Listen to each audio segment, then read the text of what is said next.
102 now. So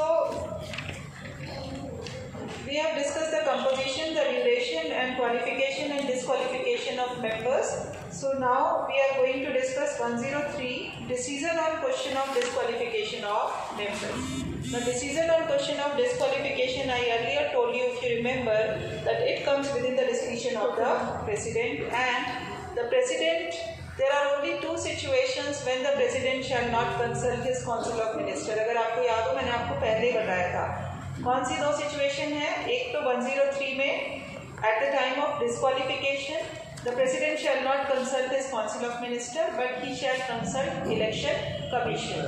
और 117 में when the age of a judge is disputed, the President shall not consult Council of Ministers but he shall consult CJI and then the decision shall be final. So ये दो provisions हैं when the President shall not consult his Council of Ministers. But otherwise, for all executive and legislative matters, the President is bound by the aid and advice of the Council of Ministers. ये दो केवल exception है, तो आपको पता होने चाहिए. So 103 क्या कहता है? 103 says, if any question arises as to whether a member of either house of the Parliament has become subject to any disqualification mentioned in clause 1 of Article 102, the question shall be referred for the decision of the President and the decision of the President shall be final. और सब clause 2 कहता है, before giving any decision on such question, the President shall obtain the opinion of Election Commission and shall act according to such opinion. So shall has been used at both the places, so it is a mandatory provision for the President to refer the matter for the opinion of Election Commission and then to act according to the opinion given by the Election Commission. उसके बाद penalty है 104 deal with penalty for sitting and voting before making oath or affirmation. As I told you yesterday also, that if a person participates in the proceeding who is not qualified or who is not eligible to vote, then 500 rupees per day that person has to pay as penalty. That has been given here in 104.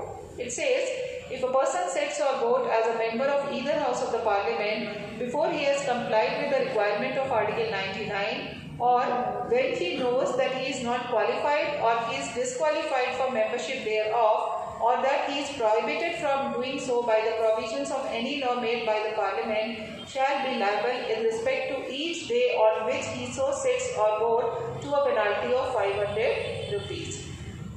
तो ये हम सबको पता है, कल भी हमने discuss किया था. अब हम आते हैं पार्लियामेंट्री प्रिविलेजेस पे.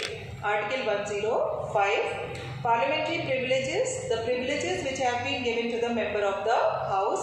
Privileges have been given to the members at both the level, at the union level in the parliament and at the state level in the state legislature. क्या है parliamentary privileges? And many times in your examination the question is asked on parliamentary privileges. Main question के साथ attach होके कई बार parliamentary privilege पे question आ जाता है. तो parliamentary privilege क्या है? सबसे पहले तो privilege है number 1, subject to the provisions of this constitution and to the rules and standing orders regulating the procedure of parliament, there shall be freedom of speech in parliament. सबसे पहला privilege क्या हुआ? Freedom of speech which has been given to the member. But this freedom of speech, although first of all, it is not absolute freedom of speech, as if we compare this freedom of speech with the fundamental right of freedom of speech. Article 19(1)(a) of the Constitution gives a fundamental right of freedom of speech. That freedom is freedom to speech, freedom to express one's opinion anywhere. But this freedom is restricted in the Parliament. So this is in comparison to the fundamental right, this is a kind of narrow freedom which has been given to the member. This is a freedom which has been given only within the four walls of the house. This freedom a person cannot exercise outside the Parliament. He cannot say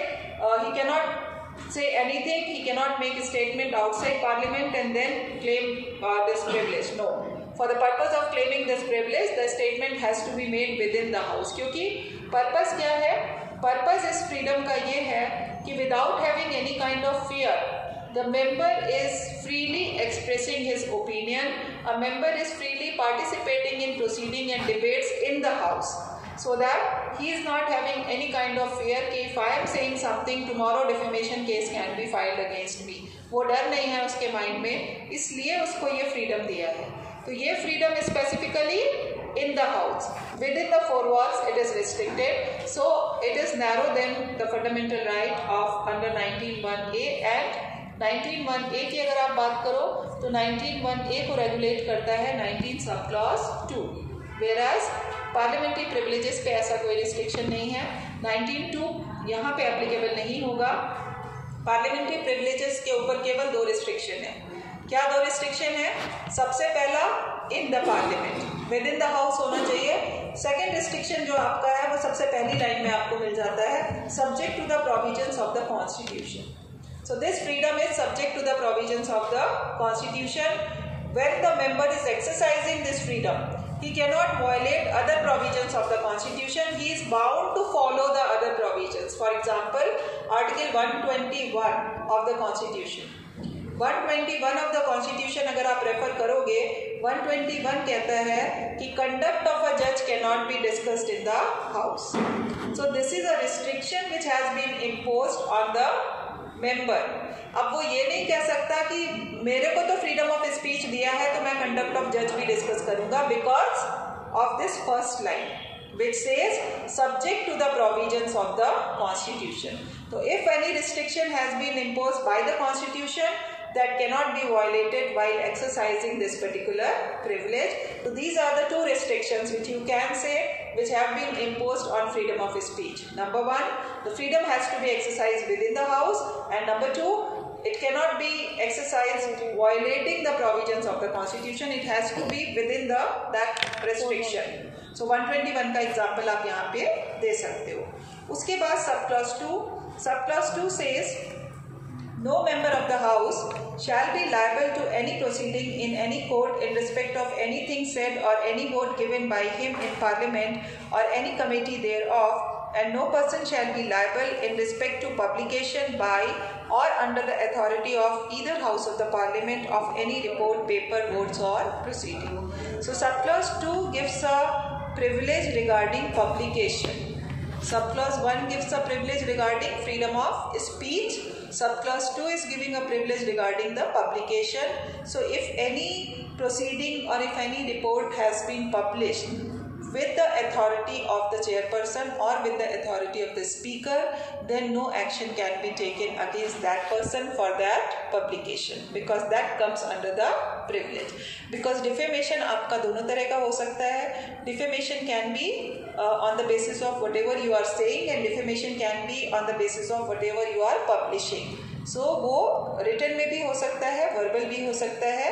इसलिए दोनों ही basis पे यहाँ पे privilege दिया गया है. Whatever a speech a person is making and whatever publication a person is making with authority, that is completely protected. For that matter, a privilege is being given.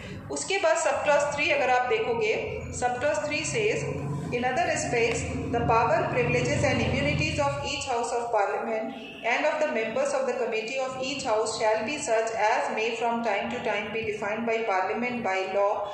So parliament by law का provision है, but parliament ने by law define नहीं किया है. तो इसको पढ़ने के बजाय आप एक लाइन में समझ लीजिए कि because parliament has not defined other privileges, so other privileges the privileges which are being followed, which have been given in England, that privileges जो हाउस ऑफ कॉमन्स के मेंबर्स को मिलते हैं वहाँ पे, वो privileges हम यहाँ पे भी फॉलो करते हैं. तो वहाँ पे क्या क्या privilege मिलते हैं इनके अलावा? additional privilege is freedom from arrest. Freedom from arrest, that is additional privilege which is being given to the members of House of Commons in England. That freedom is being given to the members here also, and that is 40 days before and 40 days after the session. A member cannot be arrested 40 days before and 40 days after the session in civil matters. No privilege is given in the criminal matters, but in civil matters this privilege is being given कि 40 days पहले और 40 days बाद आप उसको arrest नहीं कर सकते.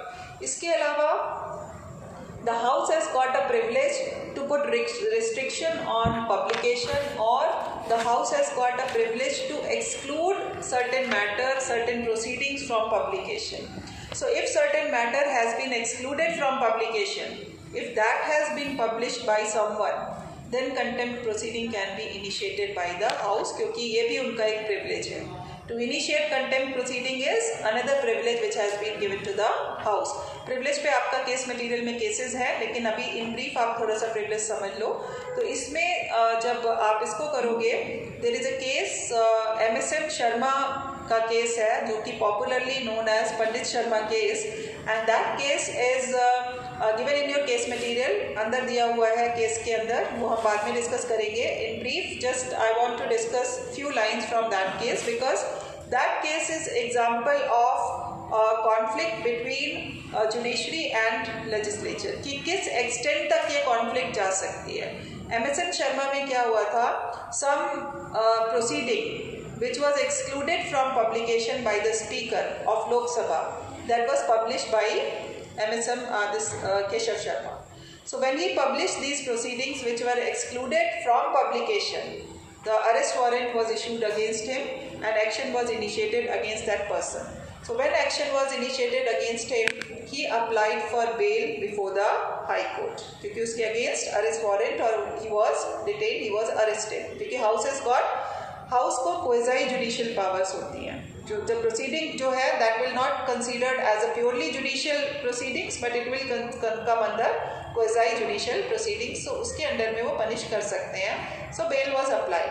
When bail was applied before the high court, bail was granted by the division bench of the high court. जब बेल ग्रांट हो गई, उसके बाद क्या किया लोकसभा ने, जो हाई कोर्ट के दोनों जजेस थे उन्हीं को उन्होंने वारंट इशू कर दिया और उनके अगेंस्ट अरेस्ट वारंट और समन सब कुछ इशू कर दिया. तो now this was a kind of point where the president and supreme court they realize that now this is a time to interfere, because जजेस के अगेंस्ट अगर अरेस्ट वारंट इशू हो गया, that was really a big thing. So the president referred the matter and the Supreme Court interfered, and the Supreme Court said that the judges, while they are acting in judicial capacity, no warrant, this kind of action cannot be taken against them because they were just performing their duties. If a person is applying for bail before them, they will analyze the case on merit, and if on merit it is justified, they will grant bail. So if the bail has been granted, for that arrest warrant cannot be issued against them.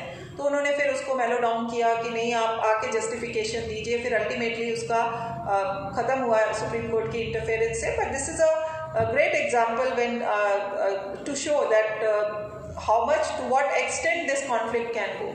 बाकी आपको बहुत सारे examples मिलेंगे जब हम particularly जब constitute आप पढ़ोगे, where this conflict is very apparent, because the function of judiciary is to check the validity of the law enacted by the parliament.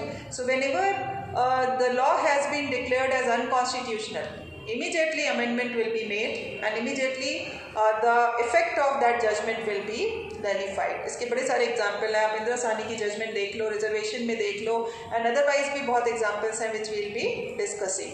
So this is a kind of cycle की उधर से उन्होंने nullify किया, amendment को unconstitutional बोला, फिर दोबारा दूसरा अमेंडमेंट आया just to nullify the effect of that particular judgment. But yes, this case is a great case in a way that it is showing the extent of conflict, कि किस हद तक ये conflict जा सकती है कि जजेस के अगेंस्ट अरेस्ट वारंट इशू हो गए थे.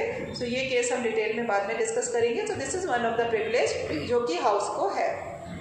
इसके अलावा house has got privilege to regulate its internal management. Internal management, internal constitution, that is a privilege which has been given to house. The house will decide, the house will make the rules and procedure, and no one, no outsider will interfere in that. Even the courts will not interfere in that. उनका जो procedure है वो अपना procedure follow करेंगे, अपने accordingly करेंगे, उसमें कोई इंटरफेरेंस बाहर से नहीं होगी, because this is a privilege of the house.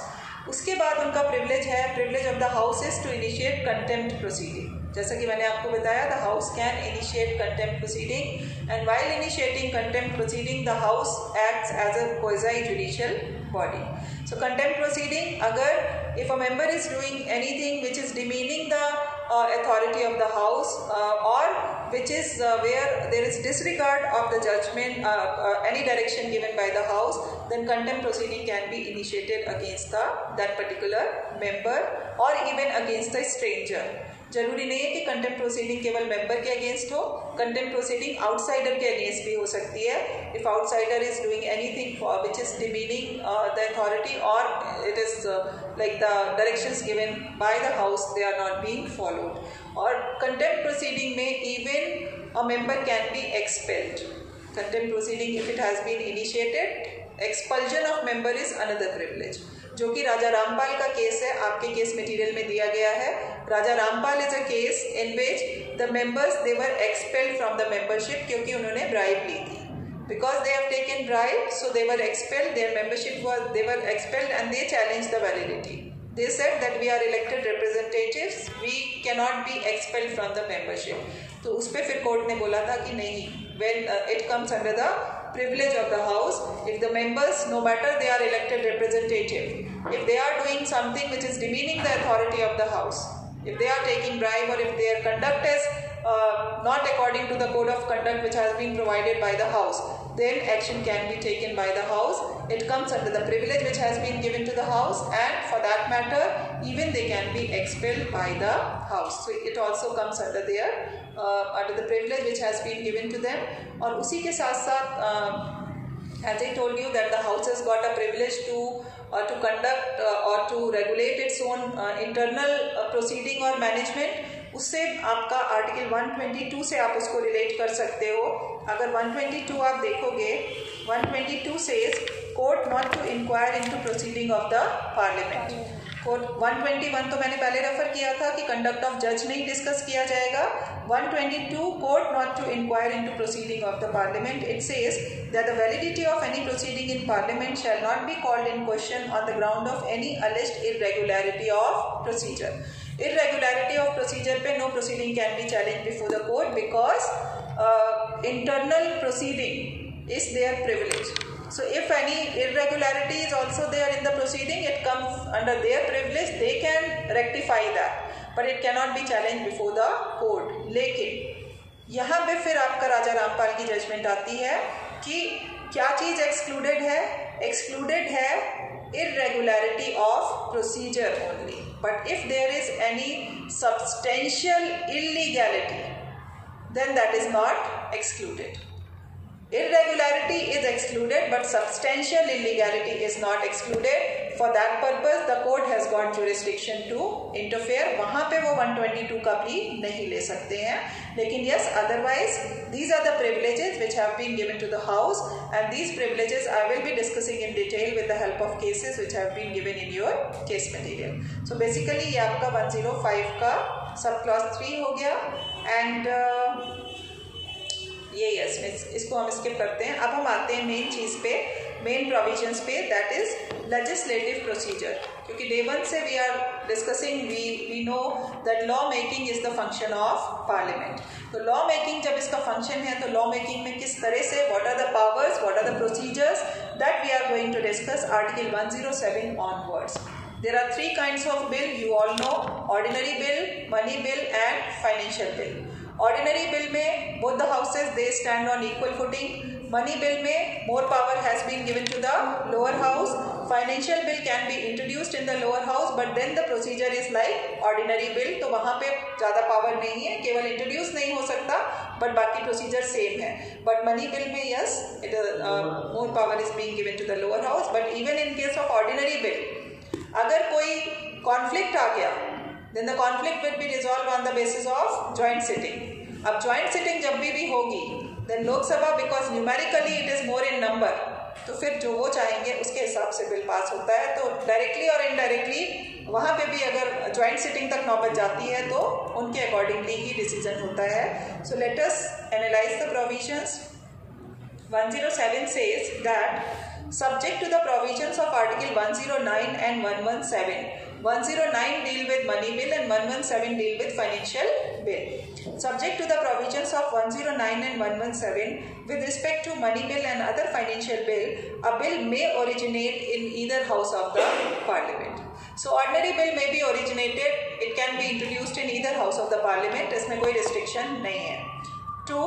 Subject to the provisions of 108 and 109, a bill shall not be deemed to have been passed by the House of Parliament unless it has been agreed by both the houses, either without amendment or with such amendment only as are agreed to by both the houses. तो bill कैसे pass होगा? Bill has to be passed by both the houses. It has to be agreed by both the houses, with amendment or without amendment. If amendments are being suggested by one house, then other house must agree with the amendments. So अगर without amendment है तो भी दोनों को agree होना चाहिए, with amendment है तो amendment पे भी दोनों को agree होना चाहिए, तभी ordinary bill pass होगा. And then subclause 3 says a bill pending in the parliament shall not lapse by reason of prorogation of house. Prorogation मैंने आपको कल बताया था क्या होता है. Prorogation is termination of what? Session. Prorogation is termination of session. So subclause 3 is saying that if session terminates, a bill pending in the parliament shall not lapse. ये आपका general law है. Specific भी है क्या lapse होगा क्या नहीं होगा, वो subclause 4 और subclause 5 में दिया है. Will lapse और will not lapse पे आप अगर underline करते चलेंगे तो आपको वो याद रहेगा कि which bill is going to be lapse, which will lapse and which will not lapse. तो कौन सा बिल नहीं लैप्स होगा वो सब क्लॉज 4 बताता है. सब क्लॉज 4 बताता है कि अब bill pending in the council of state which has not been pass by the house of people shall not lapse on dissolution of house of people. तो कौन सा बिल लैप्स नहीं होगा? अब हम डिसोल्यूशन की बात कर रहे हैं, प्रोरोगेशन पे तो कोई भी बिल लैप्स नहीं होगा. Is it clear to all of you? Prorogation is termination of session. Termination पे कोई भी पेंडिंग बिल लैप्स नहीं होगा, लेकिन dissolution is termination of the house itself. तो अगर हाउस का टर्मिनेशन हो रहा है तो कौन सा बिल लैप्स नहीं होगा? जो काउंसिल ऑफ स्टेट ने पास नहीं किया है. A bill which has not been pass, sorry, bill pending in council of state not pass by lower house. अगर लोअर हाउस ने पास कर दिया या लोअर हाउस में पेंडिंग है तो वो डिसॉल्व होगा ही होगा, क्योंकि हाउस डिसॉल्व हो गया. लेकिन अगर वो अपर हाउस में पेंडिंग है तो उस पर कोई फर्क नहीं पड़ेगा, because upper house is a permanent body. Lower house dissolve हुआ तो भी कोई बात नहीं है. A bill which is pending in upper house shell not lapse on dissolution of lower house. लेकिन अगर वो वहां से पास होकर लोअर हाउस में चला गया तब वो लैप्स हो जाएगा, तो भी लैप्स हो जाएगा. लोअर हाउस की इन्वॉल्वमेंट अगर आ गई दोनों तरीके से तो लोअर हाउस के लैप्स होने पे बिल लैप्स हो जाएगा. लेकिन अगर वो लोअर हाउस तक पहुंचा ही नहीं है, वो काउंसिल ऑफ स्टेट में ही पेंडिंग है, तो उस पर कोई फर्क नहीं पड़ेगा लैप्स होने से. ठीक है, this point is clear to all of you. अब हम 5 पे आते हैं कि कौन सा बिल लैप्स होगा.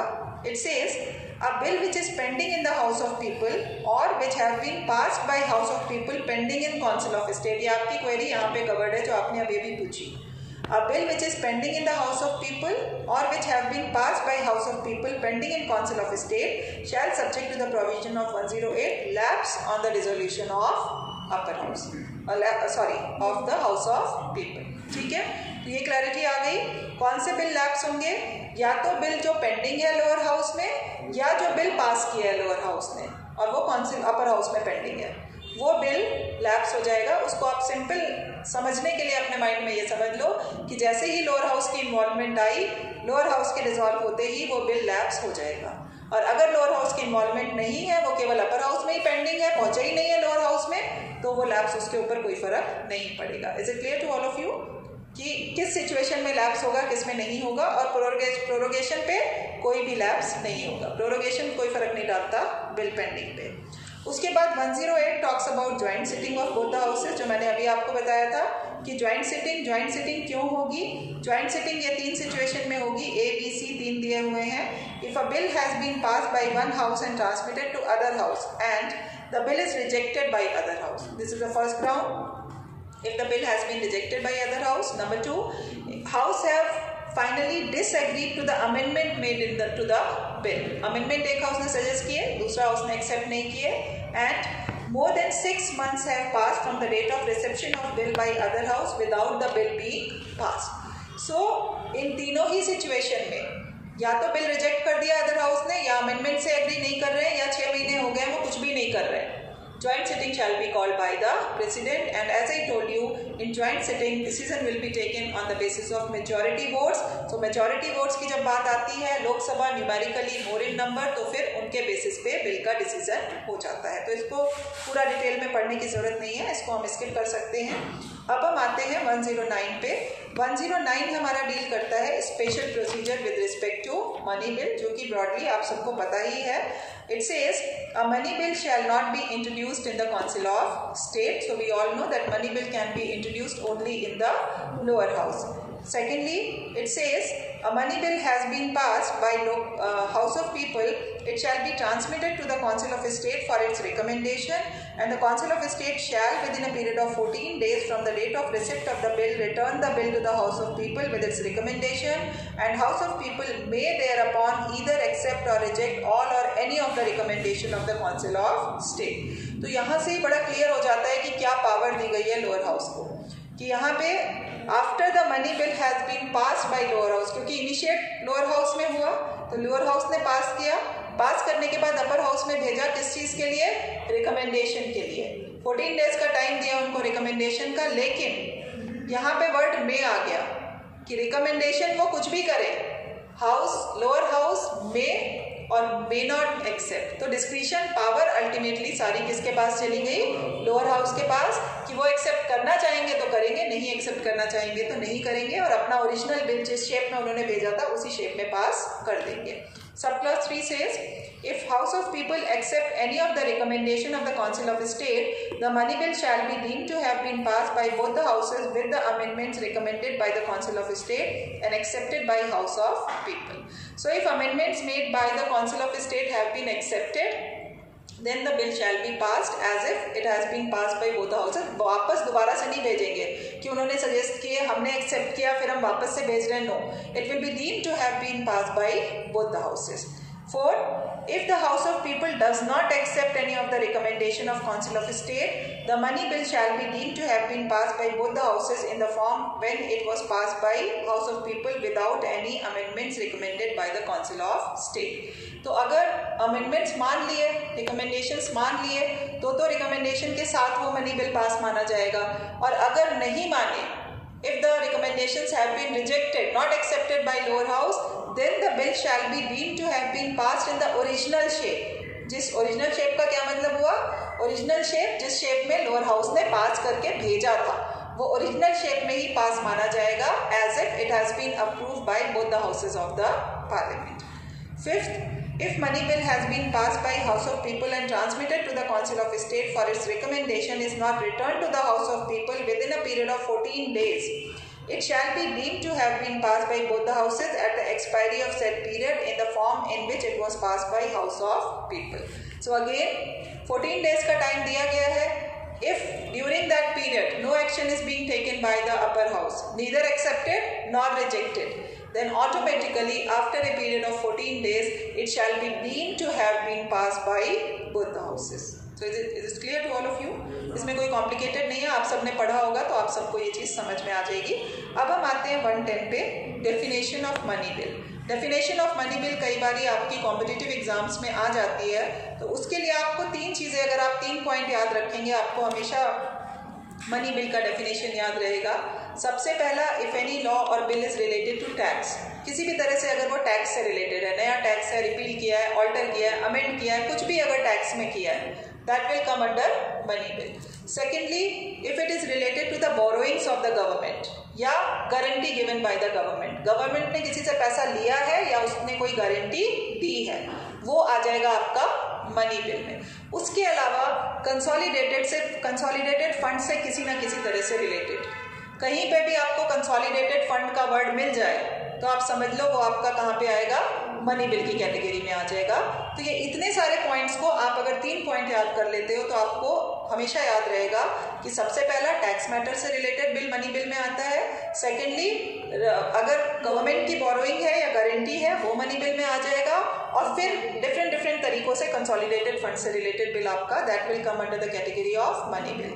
और अगर कभी कोई डिस्प्यूट है, देन वी ऑल नो कि decision of the speaker shell be final on that whether the bill is money bill और नॉट. तो अब हम पढ़ लेते हैं एक बारी 110 को. It says For the purpose of this chapter, a bill shall be deemed to be a money bill if it contains only provisions dealing with all or any of the following matters. Number 1, imposition, abolition, remission, alteration or regulation of any tax. तो tax matter आ गया आपका. Number 2, the regulation of borrowing of money or giving of any guarantee by the government of India or the amendment of law with respect to financial obligations undertaken or to be undertaken by the government of India. C, the custody of consolidated fund or contingency fund of India, the payment of money into or withdrawal of money from such fund. Next, the appropriation of money out of consolidated fund of India. Next, declaring of any expenditure to be expenditure charged on the consolidated fund of India or the increasing of amount of any such expenditure. Next, the receipt of money on account of the consolidated fund of India or public account of India or custody or issue of such money or the audit of account of union or state. Next, any matter incidental to the matters specified in these clauses. So आपने देखा बाकी हर clause में आपके consolidated fund word आ रहा है. तो अगर consolidated fund या कंटिजेंसी फंड से रिलेटेड है तो वो आपका मनी बिल होगा, या टैक्स से रिलेटेड मनी बिल होगा, या बोरोइंग से रिलेटेड फाइनेंशियल ऑब्लिगेशंस गवर्नमेंट के जहां पे भी आएंगे that will be treated as money bill. उसके बाद sub clause 2, a bill shall not be deemed to be a money bill by reason only it provides for imposition of fine or other pecuniary penalties or for the demand or payment of fees for licenses or fees for services rendered, or by reason that it is provided for imposition, abolition, remission, alteration or regulation of any tax by any local authority or bodies for local purpose. ये क्या कह रहे हैं यहाँ पे कि क्या नहीं आएगा मनी बिल में? मनी बिल में इम्पोजिशन ऑफ फाइन या फीस नहीं आएगा. जो आपकी नॉर्मल आप fees, there is a difference between fees and tax. Fees is a kind of money which you are paying and in return you are getting a kind of benefit. Direct connection है दोनों चीज़ों में. आप किसी भी चीज़ की fees देते हो, बदले में आपको कुछ मिलता है डायरेक्टली. आप एडमिशन फीस देते हो, आपको एडमिशन मिलता है. आप लाइसेंस फी देते हो, आपको लाइसेंस मिलता है. So one on one connection है फीस में कि when you are paying a fee, you are paying a fee for the purpose of getting some direct benefit. But tax में ऐसा नहीं है. Tax is a compulsory imposition of by the government, and that a person is bound to pay the tax, but in return he is not getting any direct benefit. क्योंकि वो tax deposit हो जाता है government revenue में, और फिर उससे जैसे आपके रोड्स बन रहे हैं, अब आप टोल टैक्स देते हो, टोल टैक्स देके आपको कोई डायरेक्ट बेनिफिट इमीडिएट नहीं मिल रहा है, बट उस पैसे से क्या हो रहा है? रोड की मेंटेनेंस हो रही है. तो इनडायरेक्टली आपको और बाकी लोगों को भी उससे बेनिफिट मिल रहा है. तो जो रेवेन्यू, जो whatever tax you are paying, tax is a compulsory imposition which has been impose by the government, and if you are paying tax you are not getting any one on one direct benefit, but that amount is being used for the larger benefit of the people of this country. तो tax matter cover होंगे यहाँ पे, fees या और penalties या बाकी के कोई मैटर इसमें कवर नहीं होंगे. Sub clause 3, if any question arises whether a bill is money bill और not, the decision of the speaker of the house of people shall be final. ये आप सब जानते हो. 4, they shall be endorsed on every money bill when it is transmitted to the Council of State under 109, and when it is presented to the President for assent under 111, the certificate of the Speaker of the House signed by him that it is money bill. तो ये एक procedure है कि speaker decide करता है कि money bill है, और जब वो भेजा जाता है दूसरे हाउस में भी, और या फिर जब वो प्रेसिडेंट को भेजा जाएगा असेंट के लिए, तो certificate will be endorsed that the bill is money bill. क्योंकि अगर मनी बिल है, अगर उसमें सर्टिफिकेट इंडोर्स होगा तभी उसको पता चलेगा अपर हाउस को कि ये मनी बिल है. इसमें स्पेशल प्रोसीजर फॉलो होगा. 14 डेज में उसको रिकमेंडेशन देनी ही देनी है, नहीं देगा तो वो डीम्ड माना जाएगा. अगर उसमें सर्टिफिकेट इंडोर्स्ड होगा तभी प्रेसिडेंट को भी पता चलेगा कि ये मनी बिल है, मैं वापस नहीं भेज सकता हूँ रिकंसिडरेशन के लिए. 111 में other bills can be send back by the president for the purpose of reconsideration, but money bill can not be send back. तो इसीलिए सर्टिफिकेट इंडोर्स करके भेजा जाता है, so that it is clear. Just for the purpose of clarity this kind of provision is there. So I believe this much is clear to all of you. Government guarantee, जो जितनी भी borrowings government की जितनी borrowings लेती है, जैसे government ने किसी से लोन लिया, पैसा लिया, या हमारे गवर्नमेंट ने किसी की गारंटी, जैसे गवर्नमेंट के किसी फाइनेंशियल ऑब्लिगेशन इन्वॉल्व है और वहाँ पे उसने कोई गारंटी दी कि हम इतने टाइम में ये पैसा आपको वापस कर देंगे, तो वो गारंटी में भी जितना आप गारंटी और बोरोइंग के बजाय आप फाइनेंशियल ऑब्लिगेशन अगर याद रखोगे, जितने भी फाइनेंशियल ऑब्लिगेशंस हैं, चाहे लेने के चाहे देने के, वो तो जितने भी गवर्नमेंट की आपके टीटीज होती हैं, कन्वेंशंस होते हैं, जहाँ पे भी अगर फाइनेंशियल मैटर इन्वॉल्व हो गया तो वहाँ पे आपका इसका बिल आ जाएगा। इसके अलावा मनी, अभी हम आगे जब एप्रोप्रिएशन बिल वगैरह पढ़ेंगे तब आपको इसमें और क्लैरिटी आएगी कि मनी बिल में और किस किस तरह की चीज़ें मनी बिल में आएंगी, बट वो हम बहुत ज़्यादा डिटेल में नहीं पढ़ेंगे। टू बी वेरी ऑनेस्ट, हमारे मेन यही प्रोविजन है 111 तक, जो असेंट स्पीकर का उस पर क्या डिसीजन था आधार पे, तो अल्टीमेट डिसीजन, हाँ तो decision of the speaker is final ना। उसमें भी आप आधार के डिटेल में जाइए ना, आप आधार का एक एस्पेक्ट देख रहे हो जो डेटा कलेक्शन से रिलेटेड था, बट उसका दूसरा एस्पेक्ट भी था। चलिए हम नेक्स्ट क्लास में डिस्कस करेंगे इसको, ठीक है। ये आपका अच्छा क्वेश्चन है और इस पे हम, वैसे मैं ये केस के साथ डिस्कस करने वाली थी जब हम आपका पुट्टा स्वामी का जो जजमेंट है उसमें उसके साथ में डिस्कस करती, बट कोई बात नहीं, इसको हम नेक्स्ट क्लास में डिस्कस करते हैं। चलिए attendance please. Roll number 6, 20, 31, 40। Tell me हम क्या डिस्कस कर रहे थे? पार्लियामेंट 111 करवाना है, आपका 111 करवाना है मैम, 111 करवाना है। हमने मनी बिल तो डिस्कस कर लिया था। आई टोल्ड यू कि आपको कैसे आइडेंटिफाई करना है कि whether the bill is money bill or not. So 111 deal with the assent to bill, money bill and financial bill अभी हम पढ़ेंगे, and the criteria for the purpose, yes please, criteria for the purpose of identification that whether a bill is money bill or not. I told you that you need to analyze, you need to look for few points. Number 1, whether it is related to any tax. Number 2, whether it is related to any borrowing or guarantee which the government is giving. Number 3, whether it is related to consolidated fund or contingency fund of the government. तो ये points आपको जहाँ पे मिलेंगे, then you need to understand that the bill is money bill. और अगर bill like financial bill और money bill भी आपको अभी 117 का हम प्रोसीजर भी देखेंगे। You can say that every money bill is financial bill, but every financial bill is not money bill, क्योंकि financial bill क्या होता है? The bill which is dealing with the revenue, the bill which is dealing with the expenditure, जो हर money bill deal करता है, but money bill के लिए specific grounds है, points है। If it comes under 110, then it will be money bill. If it deals with other financial revenue matters, expenditures, then it will be financial bill. But the difference is, if it is money bill, then the procedure is different. If it is financial bill, then the procedure is different. Financial bill may be, it has to be produced, it can be produced only with the recommendation of the president and only in the lower house. लेकिन once introduced, फिर the procedure is same as the procedure is in case of ordinary bill. तो ये difference है। और money bill का procedure अभी हमने detail में पूरा पढ़ा ही था। 111 डील करता है assent to the bill. We all know unless or until assent is being given by the president, no bill become act.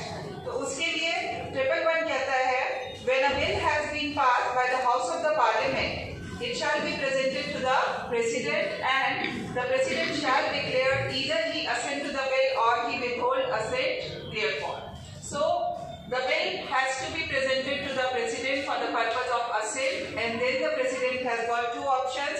Either he will give his assent, or if the bill is not a money bill, he will return the bill for the purpose of reconsideration. But if after reconsideration the very same bill is being passed, then the president is bound to give his assent. But money bill में he cannot send the bill back for the purpose of reconsideration. ये point आपको proviso में मिल जाएगा, which says provided that the parliament may as soon as possible after the presentation to him of a bill for assent return the bill if it is not a money bill to the houses with a message requesting that they will consider the bill or any specified provision thereof, and in particular will consider the desirability of introducing any such amendment as may be recommended in his message. And when a bill is so returned, the House shall reconsider the bill accordingly, and if the bill is passed again by the House with or without amendment. ये बहुत important है, with or without amendment, which means that the House is not bound to amend the bill. The discretion lies in the hands of the House. The House may accept the suggestions given by the President, or even it can be ignored by the House.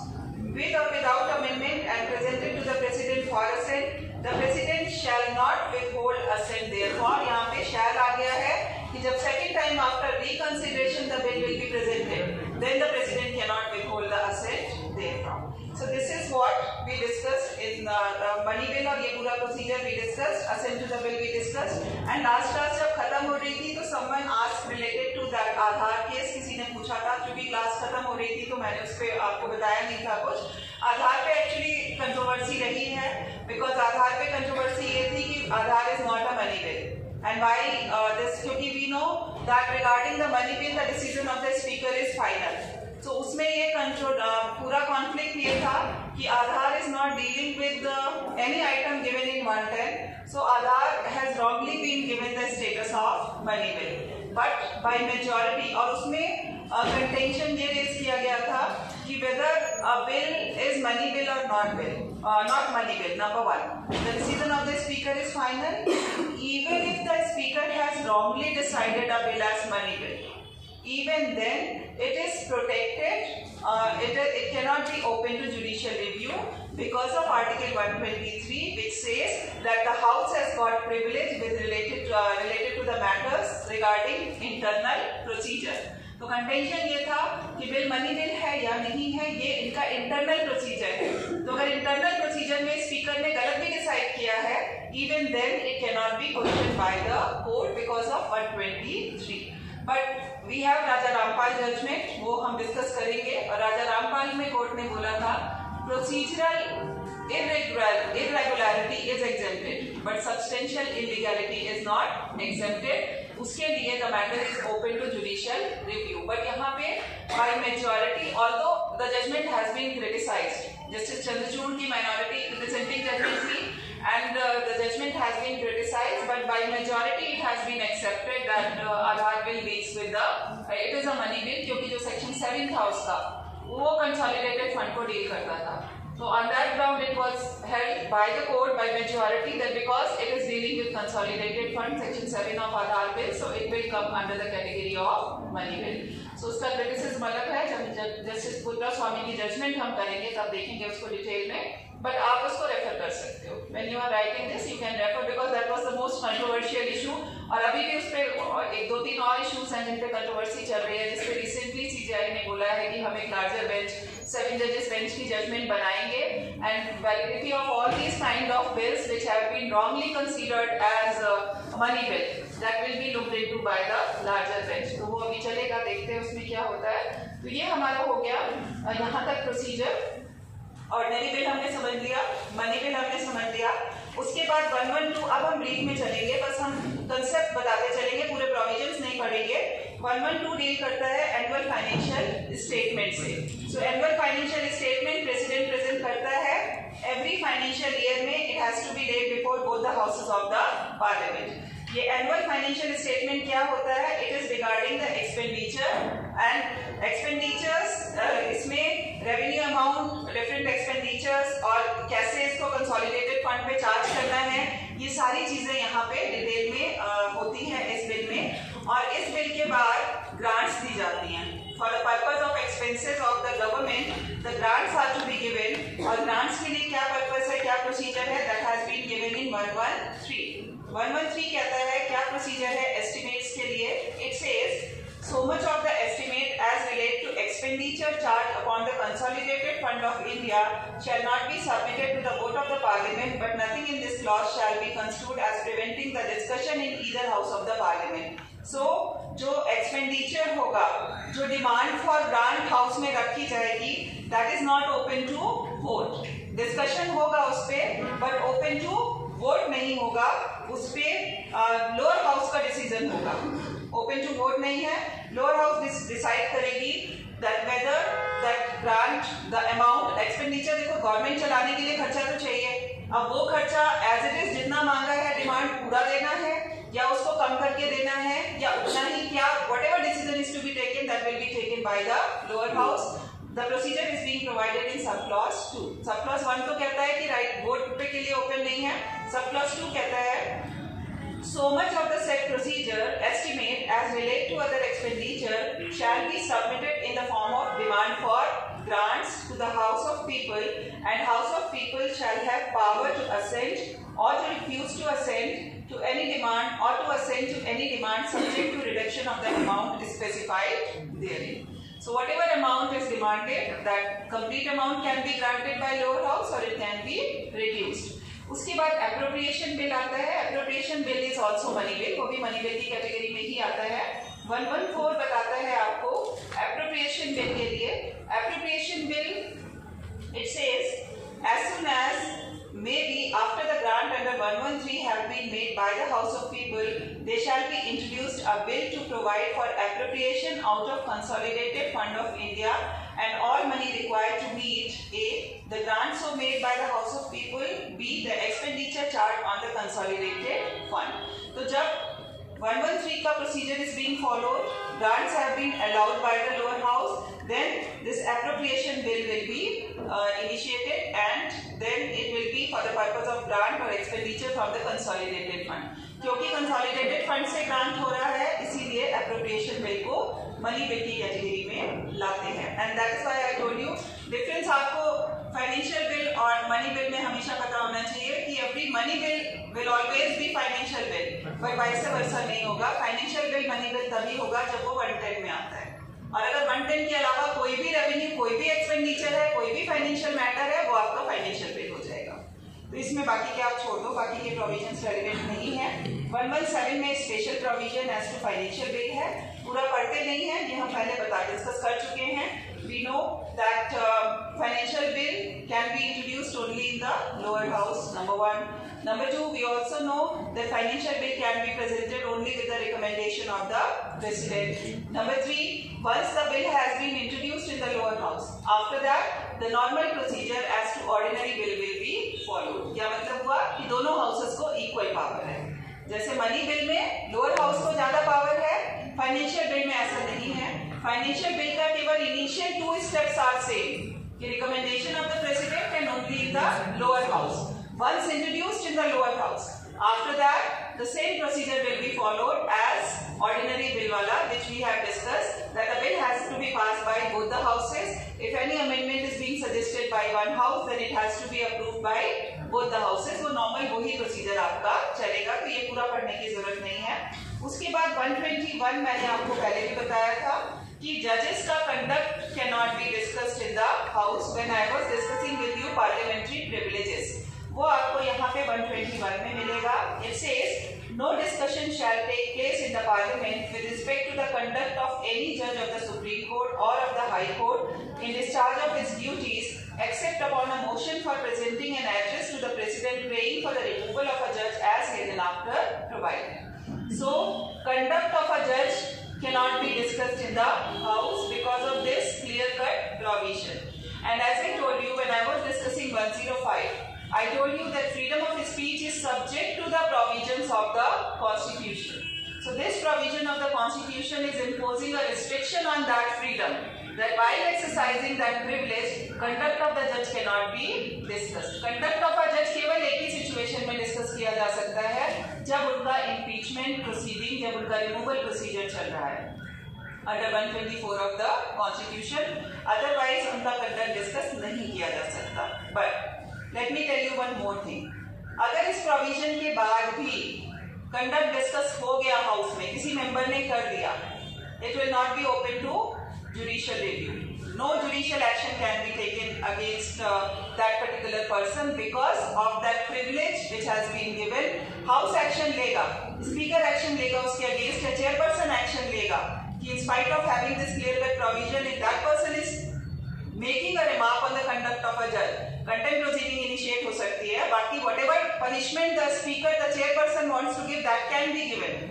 But because of the restriction which has been imposed by 122, court inquire नहीं कर सकती क्योंकि वो internal matter में आ जाएगा। और 122 sorry मैंने 123 बोला था पहले, 122 है ये। सो 122 रिस्ट्रिक्शन इम्पोज करता है जिसकी वजह से court can not inquire into internal proceedings. वो आपको 122 में मिलेगा, आप पढ़ो। It says the validity of any proceeding in parliament shall not be called in question on the ground of alleged irregularity of procedure. Irregularity of procedure ko it cannot be questioned before the court. But in Raja Rampal it was held by the court that we accept that irregularity of procedure cannot be challenged because it comes within the privilege which has been given to the house. उनका privilege है अपनी internal proceeding को handle करना. But if there is any substantial illegality that can certainly be challenged and that is open to judicial review. There is a difference between two things. Irregularity of procedure एक चीज है और substantial illegality एक चीज है। तो अगर कहीं कोई illegality है, then this protection, then this privilege, then this exemption cannot be claimed. But otherwise, internal procedure के लिए, if any irregularity is there, then a privilege can be claimed. और इसी के बेसिस पे आधार का इनिशियली जो गवर्नमेंट ने क्लेम किया था, इसी प्रोविजन के बेसिस पे किया था कि even if the speaker has wrongly decided that the bill is money bill, it will come under irregularity of procedure and the court has got no power to review it. इसका criticism भी बहुत हुआ था कि फिर तो because जो आपका 1110 है, 1110 का जो लास्ट वाला पॉइंट है जो ये कहता है any matter incidental to any of the matters mentioned above. Incidental में बहुत सारी चीजें आ जाती हैं, तो गवर्नमेंट ने बहुत सारे बिल इसी क्लॉज के अंडर में पास किए हैं जिसको कि चैलेंज किया है कि इस तरह से तो government like the Rajya Sabha, the authority and the power of the Rajya Sabha can completely be boycotted and because वहां मेजोरिटी नहीं है, लोअर हाउस में मेजोरिटी है, तो आप उसको 110 के अंडर में लाके important legislations can be enacted. तो इसीलिए सारा क्रिटिसिज्म हुआ था जिसकी वजह से सीजीआई ने बोला कि ठीक है, we will form a sudden judges bench and all these kind of controversial legislations will be considered that whether actually they come under 110 or they can be passed by the government under as a money bill or not, तो वो बाद में देखते हैं। But हाँ, ये provision आप relate कर सकते हो when you are, because Constitution is all about relating the provisions. तो आप 121, 122 मनी बिल से रिलेट कर सकते हो, फाइनेंशियल से रिलेट कर सकते हो, प्रोसीजर से, ये सारा कुछ आप यू कैन इंटर रिलेट। और आधार की जजमेंट आप पुट्टा स्वामी की लिख सकते हो। देन राजा रामपाल और other judgments are there which I will be discussing. Raja Rampal को आपके केस मटेरियल में ही दी हुई है, so that judgment I will be discussing in detail. So इसके साथ हमने पार्लियामेंट के प्रोविजन सारे कंप्लीट किए हैं and I believe that all the provisions are clear to all of you. The composition, power, privileges, procedure, how the bill will be passed and what are the categories of bill, ordinary bill, money bill and financial bill. I hope each and every provision is clear to all of you. Any doubt regarding that? क्योंकि intentionally I have discussed each and every provision. आप कॉन्स्टी के provisions skip नहीं कर सकते हो because ये आपको आगे हर जगह काम आने वाले हैं. Whether you are joining the bench or you are joining the bar, both ways basic provisions of constitution should be clear to all of you. So I believe it's clear to all of you basic procedure and the provisions. अब हम cases लेते हैं आपके case material के। सबसे पहला case है B.R. Kapoor versus state of Tamil Nadu. B.R. Kapoor versus state of Tamil Nadu is a case which I referred earlier also.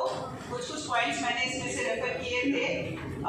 जब 6 months मिनिस्टर का अपॉइंटमेंट की बात हो रही थी, then also I referred this B.R. Kapoor. Appointment of Jayalalithaa as chief minister I referred when I was referring to disqualification. So यहाँ पे हुआ क्या था, actually Jayalalithaa she was convicted because she was earlier chief minister and she was convicted for the offences which were committed by her during the tenure of during her tenure as chief minister. So because of that, when she was convicted, then 3 years rigorous imprisonment and fine was imposed on her. तो अब जब ये आ गया, तो I told you the disqualifications under Representation of People Act. क्या disqualification बताई थी मैंने? If a person is convicted for more than 2 years, so that person is disqualified to become a member. He is disqualified to contest the election also. तो यहाँ पे this Jayalalitha, she was not allowed to contest the election, but her party appeared as a majority party. After election, her party appeared as a majority party, and she being leader of majority party, she was appointed as chief minister. तो अब ये जो case file हुआ है, यहाँ पे 3-4 points थे जिसके बेसिस पे उसका अपॉइंटमेंट चैलेंज किया गया था. इनिशियली अगर आप इनिशियल पैरास देखोगे, the court is referring to the general law regarding the appointment of a person who is not a member, क्योंकि she was not a member, वो मेंबर नहीं थी और उसे चीफ मिनिस्टर बनाया गया. तो पहले जनरल लॉ डिस्कस कर रहा है कोर्ट की, उसमें क्या है general law. We all know, we have discuss Deve Gowda का केस हमने डिस्कस किया है, और उसमें हमने देखा हर्षवर्धन वर्मा ने continuously back to back 3-4 cases file किए गए थे जहां पे अपॉइंटमेंट चैलेंज किए गए थे. And ultimately we know that law on this point is well settled. क्या है law? That a person can be a minister for a period of 6 months no matter he is not a member. And minister includes chief minister as well as prime minister. So a person can be a minister and like prime minister and even chief minister, no matter he is not a member, for a period of 6 months, provided during that period of 6 months he is able to secure a seat. ये law हम सबको पता है, यहाँ पे repeat किया गया है. और यहाँ पे पैरा नंबर 19 में एसआर चौधरी का केस है. मैंने आपको बोला था आपको बीआर कपूर में मिल जाएगा. This is a case which I told you, जहाँ पे 2 बारी the same person was appointed as minister. So this is a case of SR Chaudhary versus the state of Punjab, para number 19, where there was a person Tej Prakash Singh, and this Tej Prakash Singh was appointed as a minister of the state of Punjab. He was appointed as a minister on the advice of Chief Minister Sardar Harcharan Singh Brar, and at the time of appointment as minister, Tej Prakash Singh was not a member, and he was not elected, he was not able to secure a seat within a period of 6 months, so automatically he resigned after a period of 6 months. तो ये एक चीज है कि appointment हुआ but seat नहीं मिली तो उसने रिजाइन कर दिया. लेकिन उसके बाद during the same legislative term में Harcharan Singh Brar was replaced by Chief Minister Rajinder Kaur Bhattal, and Rajinder Kaur Bhattal again appointed this Tej Prakash as minister. So now second time his appointment as a minister was challenged, because this provision is certainly not a provision for the purpose of appointing short-term ministers. Framers of the constitution were never having this point in mind कि इस provision को short-term appointment के लिए use किया जाएगा. The purpose was entirely different. और किस purpose से इसको किया था? The purpose was, आपको मिलेगा पैरा नंबर 24 में, आप देखो मैंने आपको बताया भी था, for the purpose of writing answer आपको पैरा नंबर 24 में कॉन्स्टिट्यूएंट असेंबली की डिबेट है. वहां पे डॉक्टर अंबेडकर ने रीजन दिया है, because other members of the constituent assembly they were also not in favour of this particular provision. They were saying that why we are following a kind of undemocratic procedure, why a person who is not a member is allowed to be appointed as a minister. तो उसका जवाब doctor B are Ambedkar ने कैसे दिया था?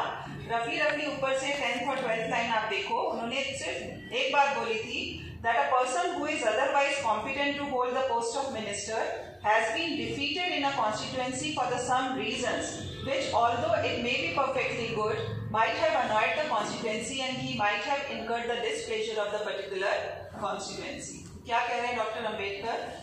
He is referring to a person who is otherwise qualified, who is otherwise capable and competent to become a member, but due to any reason, like the voters in the constituency, they are not happy with him, so they have not elected him. तो वहां पे उसको elect नहीं किया, लेकिन ये पता है कि ये कॉम्पिटेंट पर्सन है, अगर इसको अपॉर्चुनिटी दी जाएगी तो ये अच्छा काम करेगा. So this provision is being incorporated in the constitution to give opportunity to this kind of person who is otherwise qualified. The intention of the framers of the constitution was never to create a kind of short-term appointment procedure. So ये जो इसका misuse हुआ है तेज प्रकाश सिंह के case में, para number 19 में ही आप, para number 19 ही है, इसका लास्ट की सेकंड पैरा की लास्ट की 4-5 लाइनें देखोगे, वहां पे court is saying that last की 5 lines, that framers of the constitution had not visualized that a non-legislator could be repeatedly appointed as a minister for a term of 6 months each without getting elected, because such a course is struck at the very root root of parliamentary democracy. So जो second time appointment था तेज प्रकाश का, that was struck down by the court as unconstitutional. पहली बार उसका valid था, 6 month में वो नहीं सीट सिक्योर कर पाया तो उसने रिजाइन कर दिया, that was a constitutional procedure.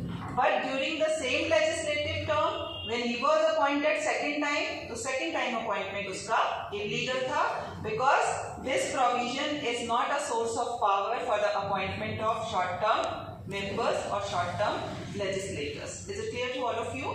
तो एक तो ये आपको background आप उससे relate करोगे जब हमने पहले पढ़ा था, I mentioned this case, but now for the purpose of writing answer in the examination, you got the material and you got the justification also. अब हम आते हैं क्वेश्चन नंबर 1 पे। फर्स्ट क्वेश्चन इसमें रेज किया गया था, that was para number 30।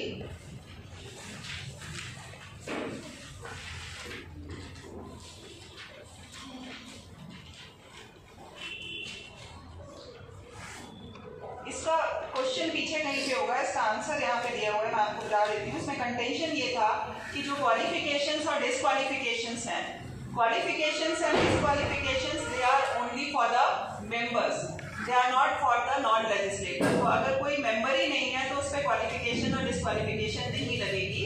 This was their contention, but this contention was not accepted by the court. The court said that qualification और डिस्क्वालिफिकेशन तो दोनों पे लगेगी, whether a person is member or whether a person is not a member। उसके बाद उनका second contention था para number 32 में। 32 में उनका कंटेंशन ये था कि उनका सेंटेंस सस्पेंड हो गया था, सेंटेंस सस्पेंड हो गया था, तो कंटेंशन था कि suspension of sentence will amount to suspension of conviction. तो अगर कन्विक्शन सस्पेंड हो गया तो डिस्क्वालिफिकेशन हट गई, डिस्क्वालिफिकेशन हट गई तो उनका चीफ मिनिस्टर बनना जस्टिफाइड है, ये कंटेंशन था। बट कोर्ट ने बोला कि execution of the sentence can be suspended but sentence itself can not be suspended. तो अगर execution of the sentence suspend हुआ है, दैट डजंट मीन्स कि सेंटेंस सस्पेंड हो गया है, वो डिस्क्वालिफिकेशन अभी भी रहेगी, वो डिस्क्वालिफिकेशन स्टिल उसको इफेक्ट करेगी। तो ये सेकेंड कंटेंशन भी उनका रिजेक्ट कर दिया गया। फिर थर्ड कंटेंशन पैरा नंबर 40 में है। थर्ड कंटेंशन उनका था regarding the presumption of innocence.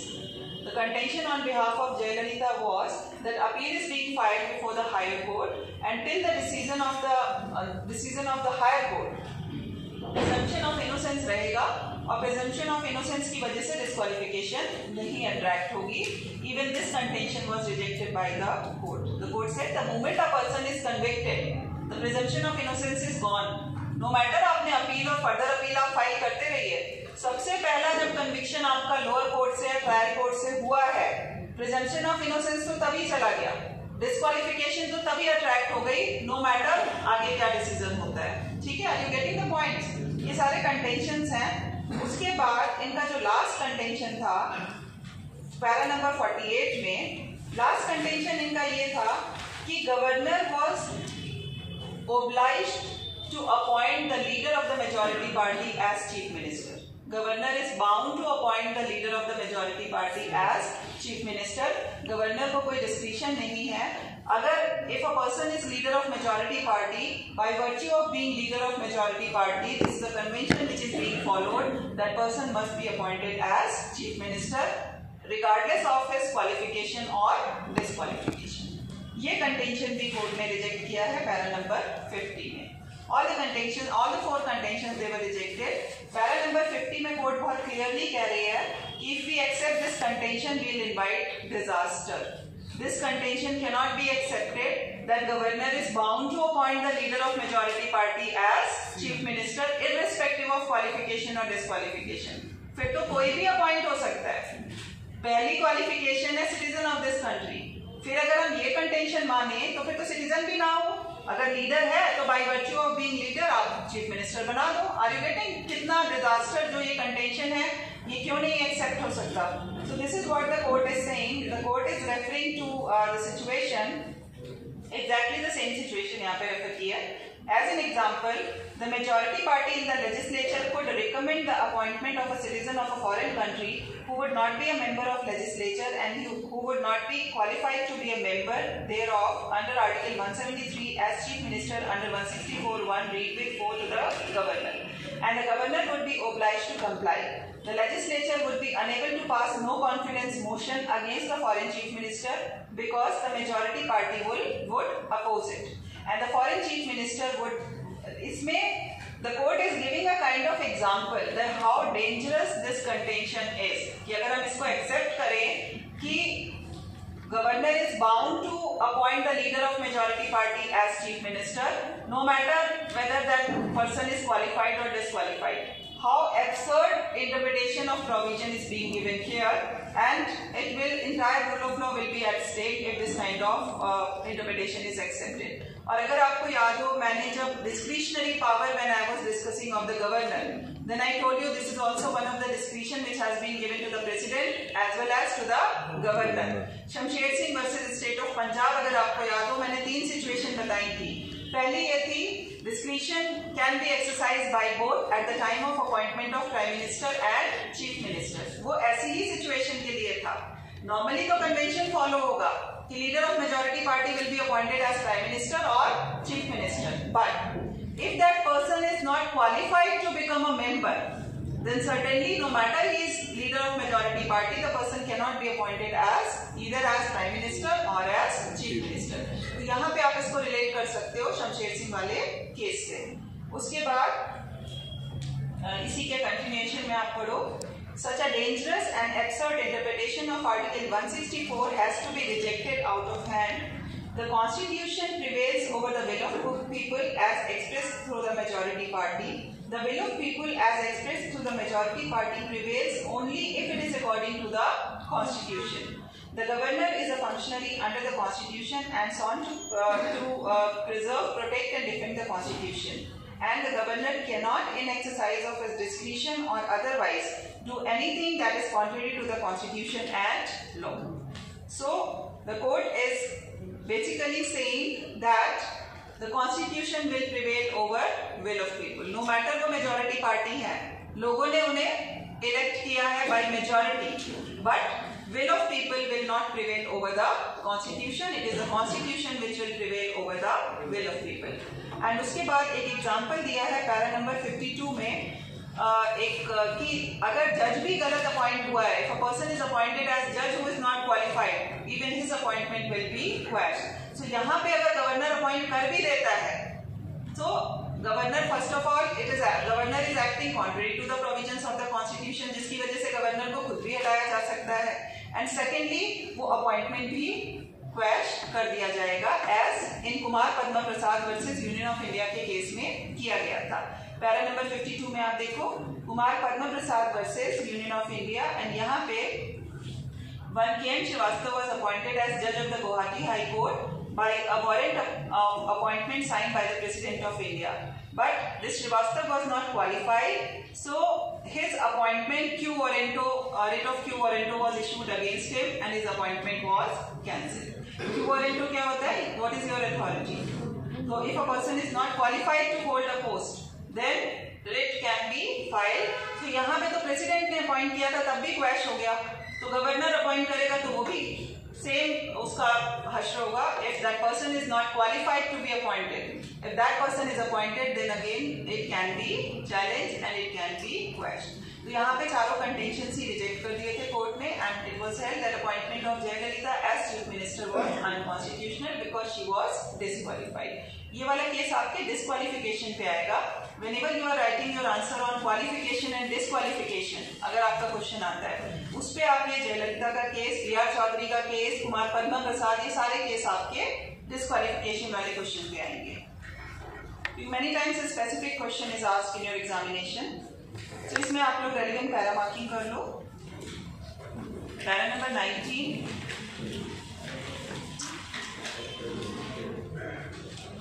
Para number 24 में से केवल 2-3 लाइनें आप अपना उठा लीजिएगा. Justification the logic behind having this kind of provision given by doctor Ambedkar. उसके बाद para number 32, 33, 34, then para number 50, 51 and 52. 50, 51 and 52. Basically 50, 51 and 52 ही है, बट आपका बाकी के कंटेंशंस अगर आप पूरा केस लिख रहे हो तो आप पहले के पैरास लिख सकते हो, अदरवाइज खाली रेशियो अगर लिखना है तो फिर ये गवर्नर की आप डिस्क्रिशनरी पावर पे लिखोगे। क्वालिफिकेशन डिस्क्वालिफिकेशन तो स्पेसिफिकली 50, 51 एंड 52।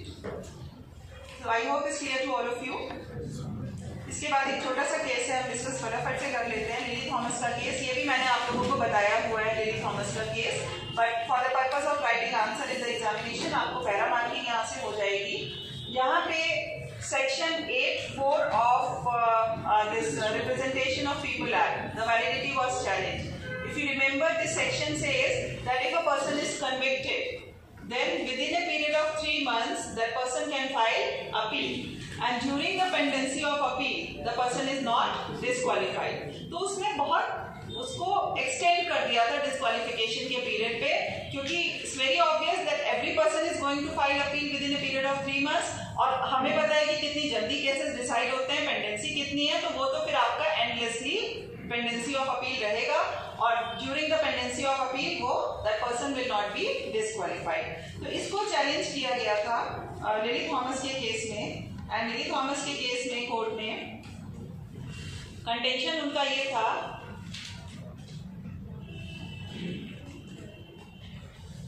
पैरा नंबर 4 के लास्ट की फ्यू लाइंस पे आइए आप। नहीं, यहाँ पे आपको इसको छोड़ दीजिए, ये तो सेक्शन है। पैरा नंबर 4 पे आप मार्क कर लो, पैरा नंबर 4 इज लॉ, जिसके अगेंस्ट यहाँ पे कोर्ट की आपका if appeal is being filed within a period of 3 months then the disqualification will not be attracted. उसके बाद इसका आंसर जो कोर्ट ने दिया है उसके लिए हम आते हैं पैरा नंबर 28 पे। पैरा नंबर 28 पे कंटेंशन ये था कि जो डिस्क्वालिफिकेशन है, whether the disqualification will be different for a person who wants to contest election and a sitting member. क्या दो अलग अलग डिस्क्वालिफिकेशन होंगी? जो एक सिटिंग मेंबर कंटिन्यू करना चाह रहा है उसके लिए अलग डिस्क्वालिफिकेशन, और एक फ्रेश जो पार्टिसिपेट करना चाह रहा है, कंटेस्ट करना चाह रहा है, उसके लिए अलग डिस्क्वालिफिकेशन, क्योंकि ये कंटेंशन उनके डिफेंस में आया था। But court said that no, we can not have 2 set of disqualifications. अगर एक डिस्क्वालिफिकेशन एक फ्रेश के लिए है जो कंटेस्ट करना चाह रहा है कि कन्विक्शन नहीं होना चाहिए, same disqualification will B for a person who is sitting member and who wants to continue on that seat। तो यहाँ पे अगर आप देखोगे para number 28, it says second line that parliament is to make one law for a person to be disqualified for being chosen as and for being a member of either house of the parliament or legislative assembly or legislative council of the state। In the language of the constitution bench of this court in election commission of India case, Article 191, which identically worded as Article 1021, provision same है union level पे भी और state level पे भी, lays down the same set of disqualification for election as well as for continuing as a member। अलग अलग set of disqualifications नहीं होंगी, same होंगी। Parliament thus does not have the power under these provisions of the Constitution to make different laws for a person to be disqualified for being chosen as a member and a person to be disqualified for continuing as a member of the parliament or the state legislature। To put it differently, if because of a disqualification a person cannot be chosen as a member of parliament or a state legislature, for the same disqualification he cannot continue as a member of parliament or a state legislature। This is so because language of 102 and 191 of the Constitution is such that disqualification for both a person to be chosen as a member of the House of Parliament or a state legislature to continue as a member of the Parliament has to be same। तो यहाँ पे ये contention की दोनों अलग-अलग category में आएंगे। That person is a member and he wants to continue, so subject to different for disqualification, and a person who wants to continue contest a fresh election, that separate disqualifications have been given under 102, that has not been accepted by the court। तो अगर qualifications disqualifications चाहे constitution में या representation of people act में they are same, they will be equally applicable to both category of persons.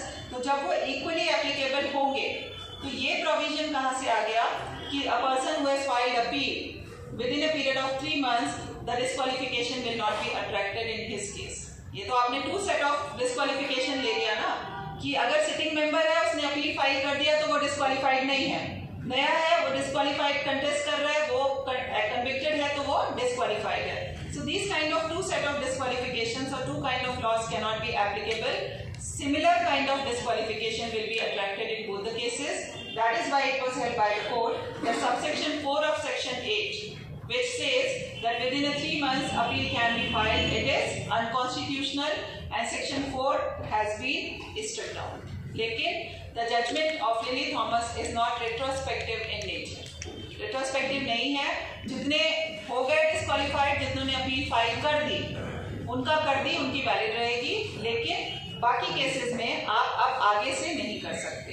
तो judgement is not, या तो retrospective होती है, प्रोस्पेक्टिव होती है. रिट्रोस्पेक्टिव मींस बैक डेट से, तो बैक डेट से उन्होंने नहीं कहा. उन्होंने कहा कि जितने ने कर दिया उनका हम नहीं कैंसिल कर रहे, बट अब आगे से the moment a person is disqualified, the moment a person is convicted, the person will be disqualified because there is no distinction between 2 categories.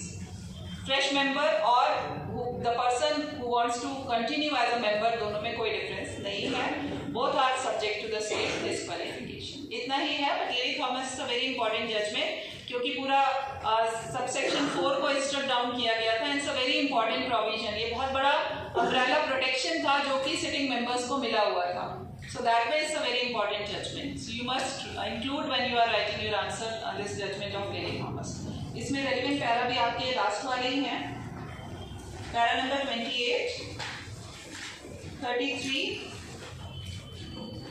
36 and 38. Last के all 4 Paris. 28, 33, 36 and 38. So with this I have completed this Lily Thomas. 2 judgments अभी हमारी रहती हैं parliament पे. I hope tomorrow I will be able to complete both the remaining judgments. So attendance दोनों section के CRs हैं. Pankaj and Mukesh. Pankaj is there or not? Pankaj नहीं है.